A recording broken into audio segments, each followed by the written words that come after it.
Well, I suppose it's funny. It's a little like the waves of grief. I think you have waves of awareness.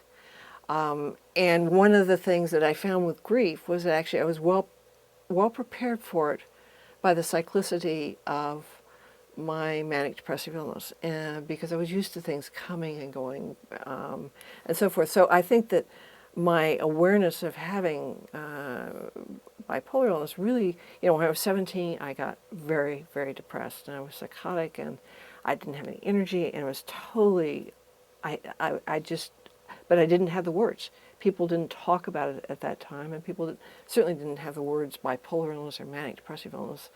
So I just was terrified. I had no idea what had happened to me. And I was very frightened, and I was frightened it would come back. But I got well, and then I did what everybody, or most people do when they get well. I sort of put it behind me again. And then it would come and hit me again and again. And so I knew there was something wrong. I started to see a psychiatrist, tried to see a psychiatrist when I was in college, and I ended up just running away, and I couldn't tolerate the idea of doing that. But then when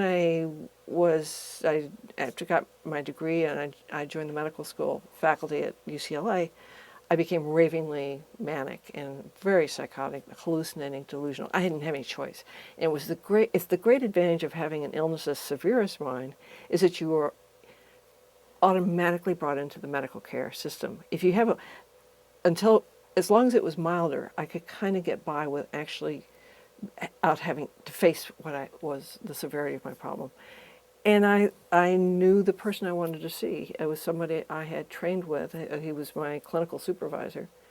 And I had seen him with patients. And I had seen that he was tough and smart and compassionate and a humanist, but also knew science and medicine. And so I went to him terrified. And he was just absolutely firm in his diagnosis. He just never wavered. And he just said, that's the way it is. But he was kind about it, but he didn't back off from it. And he was a great psychotherapist. And so one of the things I've tried to do in my professional life, like a lot of my colleagues, is to emphasize, medications just aren't enough for many people with these illnesses. Because exactly what you're saying is, how do you become aware of an illness? You become aware of an illness by understanding yourself and understanding the meaning that that illness has in your own life, symbolically and, more importantly, quite literally. I've primarily been psychotic when manic, which is not uncommon with mania. And it's been, mostly when I've been manic, it's been a very exhilarating sort of thing, including the hallucinations. I went around the solar system. I went to Saturn in my mind's eye. I went through the star fields. It was a glorious sort of ecstatic experience, which is frequently the case with mania. When you think about a lot of the great religious ecstasies, there's a very manic quality to that, and very grandiose. They tend to be very universal, cosmic, everything's related to everything. But I also had some very bad ones of, hallucinating myself as dead or as just covered with blood. I mean, mania can be as terrifying as it gets. It is certainly as insane as one gets. And so it's frightening when it gets out of control. But there are periods of mania when it can be extremely attractive. Unfortunately, probably, but true. In depression, your capacity to feel just flattens and disappears, and what you feel is pain, and a kind of pain that you can't describe to anybody. So it's an isolating pain, a completely isolating pain. It's for people with bipolar illness in particular.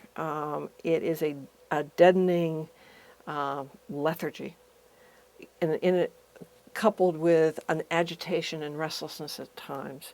But it's the sense of having no energy, no interest, no passion, no life.